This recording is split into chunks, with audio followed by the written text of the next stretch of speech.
Lumiterra is an MMORPG on the Ronin network. It is a play-to-earn game. It has huge airdrop prizes as well. Everybody loved Lumiterra, but when the world needed it the most, it vanished. Now, Lumiterra is back with a closed beta test number 2, and we're all super excited for it. In this video, you will learn everything you need to know about the upcoming closed beta test number 2, how to enter it, how to win the whitelist to get featured and play the game, the best ways to leverage the markets and earn the most amount of currency in Lumiterra CBT number 2. And if all of that doesn't convince you to subscribe to the channel and help me reach 100,000 subscribers, then maybe saying that only 30% of you watching these videos are actually subscribed is gonna help do it, because it's true. My name is the Inspector. Welcome back to the Mindblow Show. Let's get this show on the road. You will hear me use the words CBT2 a lot of times in this video, and I just want to make things clear. CBT means closed beta test number 2. That's what CBT2 is. With that being said, this video will be done in 3 phases, with phase number 1 being what happened so far in CBT1, how much have I invested, how much have I earned, the second phase being what you can expect from CBT2, and how to join, how to get the whitelist. I am giving away whitelist spots. And last but not least, phase 3, how to maximize your earnings in CBT2. Let's do this. I'll use the gameplay from CBT1 when I did live streams about Lumiterra, so that's the gameplay you're watching right now. The gameplay for CBT2 will be pretty much the same, except with some changes. I do expect they made some changes, hopefully to the combat. That's one that I was excited about. But we will talk about all the upcoming changes in phase 2 of the video. So for phase 1, CBT1 earnings and investment. So far in total, I have invested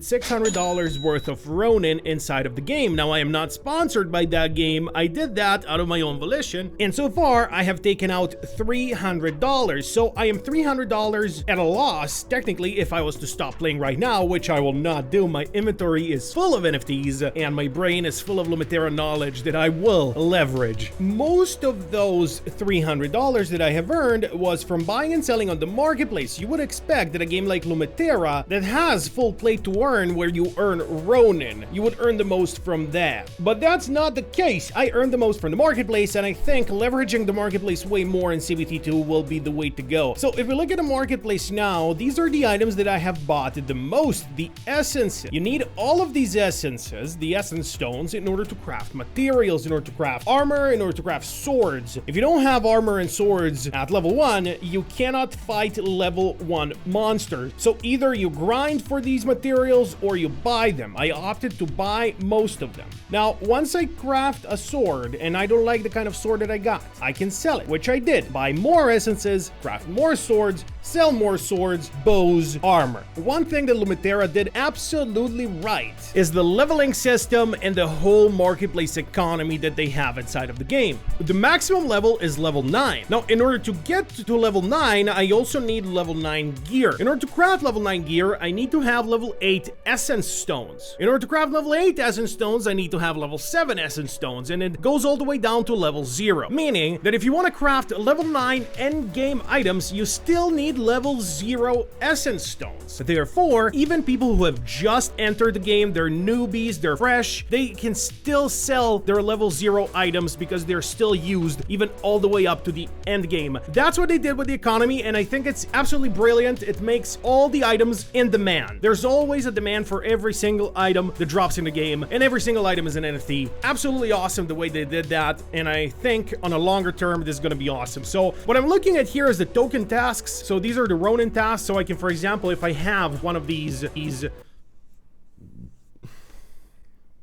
I forgot their names, these task gems that I can put inside of this little token task system, I would get the Ronin task of 0.8 to 2 Ronin for the level 0 to level 3 tasks, and then all the way up to 50 plus Ronin for just one quest inside of the game. But then again, once you get to level 7, level 8, level 9, you don't really need to do this. You can earn a lot more money just buying and selling on the marketplace. But obviously you can just do combat quests, destroy some monsters, and earn your 50 Ronin that way. So 50 Ronin is still quite a bit to get just from one quest. Now, how can you get access to Lumiterra? Welcome to phase 2 of the video. The phase title, how to join and what to expect. So enough talking about CBT1. You can join Lumiterra by joining the raffle of whitelist that I'm doing right now. If you didn't know, I have a newsletter, a crypto gaming exclusive newsletter called Tokenize 360. We're adding something called Quest to Earn in Tokenize 360. Now, if you're already a subscriber to the newsletter and by the way, it's free to subscribe, and there's a link in the description. You can subscribe anytime you want. So if you're already subscribed, you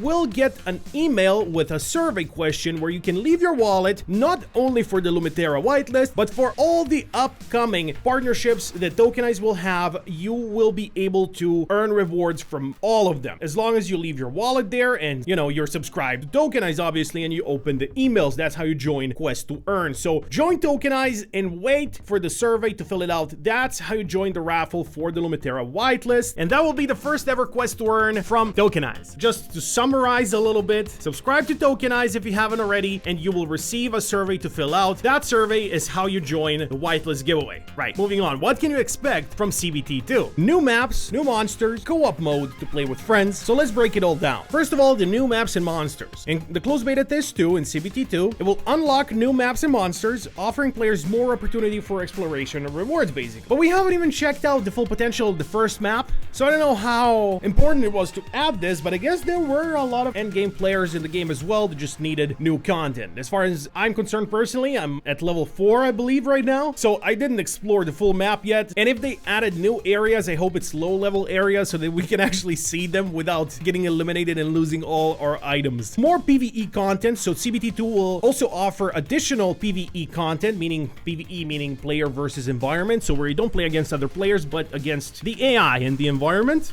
So it'll provide various ways to enhance combat power. The combination of new challenges and rewards will add great depth to gameplay. That's what they said as I'm reading from the list of things that they said they will add to CBT2. One thing that I said I would love to see in CBT2 is an upgraded combat system. So in my opinion, the combat in CBT1 was very simple. You just button mash. If you can press left mouse button fast enough, you can, you know, eliminate most things. And if you have a strong enough items, you can eliminate all things basically without having to do much. At the beginning levels, like where this live stream was, as I tried to eliminate this Frosty Paw, you know, it could probably hit me, you know, hit me 2 times and I'm done. So I needed to run away a little bit. I needed to shift and dash and jump. But then as soon as I got level 3 items, it was just easy. It was left click, boom, done. I wish that had a bit more depth. I wish I had more things to do in combat, and that would make PvP also way more interesting. So you saw how you just one-shot this poor guy here, poor Joel. So more things they will add is team-based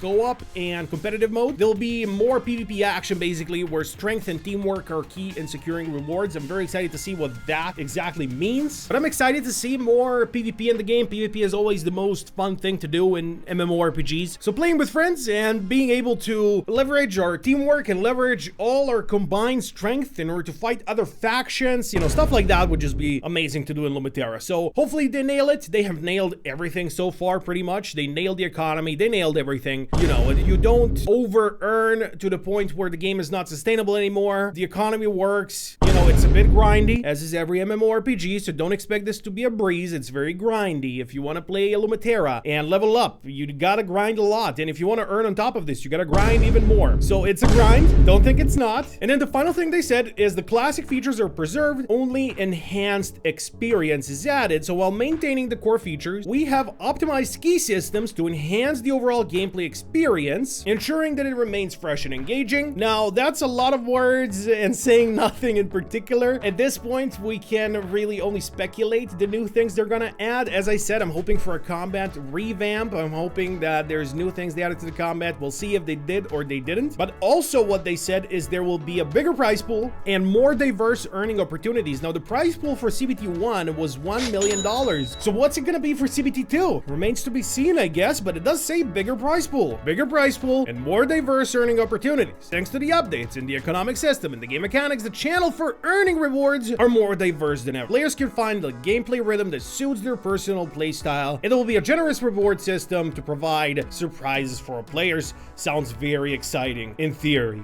The winners for the whitelist that we're doing for Tokenize, I will announce that on the Tokenize Twitter, and then we will run even more whitelist spots on the Tokenize Twitter after we have onboarded users for the Quest to Earn, because I do want to get you guys paid, and Quest to Earn is going to be the way to do it. So if you're not subscribed to Tokenize, I don't know what you're waiting for. It's literally free to subscribe, and you get so much in return. Every Monday, every Friday, 2 newsletters per week with all the updates in one place, all the new play to airdrops, everything everything literally that's going on in the Web3 space that's worth mentioning is mentioned on Tokenize. So it is really the one-stop shop for everything you need. Now, phase 3 of the video, how to maximize earnings in CBT2. Ah, yes, the most important part of the video. So we have already mentioned, or rather I should say I have mentioned, I don't know why I keep referring to myself as we, but yeah, we have mentioned that the Essence Stones are going to be essential in my opinion. So when CBT1 started, the Essence Stones here were much more expensive, even the level 1 Essence Stones, like where's the green and purple, those are the 2 ones you need. So the Agriculture Essence and then the Livestock Essence, those 2 you need in order to craft combat gear. So really, the professions in Lumiterra are also interconnected. You got to do agriculture and you got to do livestock in order to make combat gear. And then if you do combat, you get the combat essence and the gather essence. With that, you make the farming essence. Well,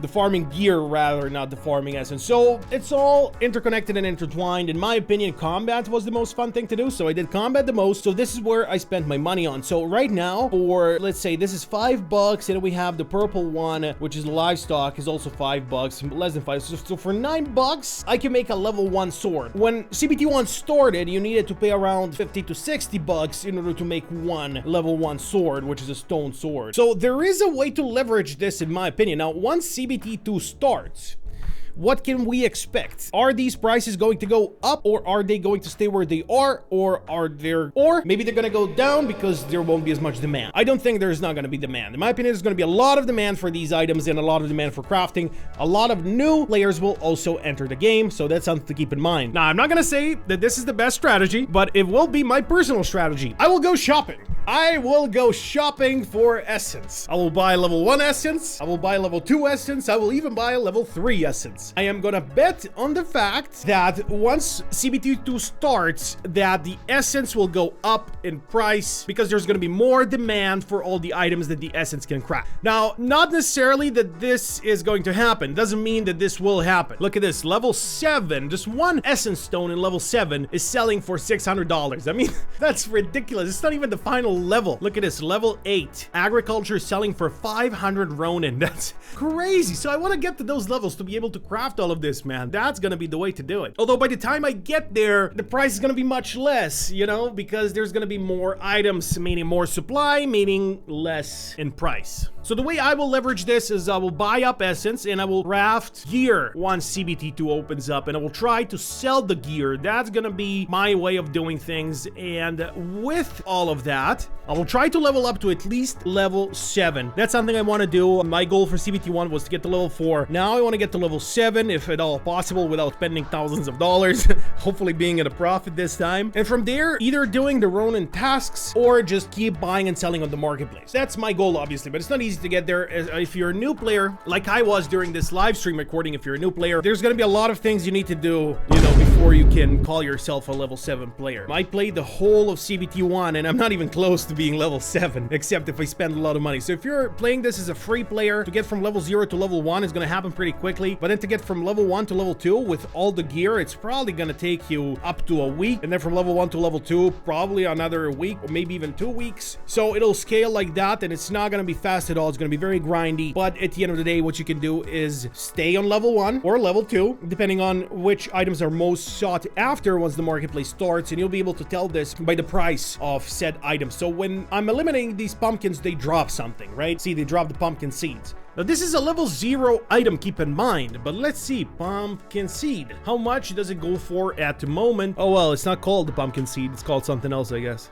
You gotta be kidding me. I wanted to see what the name of this item is, and then my face cam is just above it. You gotta be kidding me. Oh, interesting. I just searched for seeds, and I noticed something. I don't remember a grape seed being in the game, and I don't see anybody selling it either, meaning this is one of the new items, right? I don't know what else this could mean, except this being one of the new items. I don't remember this. I don't remember cotton or garlic. Maybe it's a higher level item because I see some people are selling it, or maybe I just didn't come across it. All of those can be true at once as well. But we can also look at the cactus, for example. There's a monster called the Cactus Warrior, which is a level 1 monster, and sometimes it can drop some of these seeds. So now the seed is selling for 15 cents or 0.1 Ronin. So there's just one drop from one enemy that people are really buying and selling on the marketplace, because sometimes it's easier to just buy this and then craft what I need to craft rather than trying to get it myself. So that's why the marketplace works. Hopefully this video got you ready for CBT 2. If it didn't, expect way more content. And if it did, either way, you can expect more content. Thanks for watching. I'm leaving.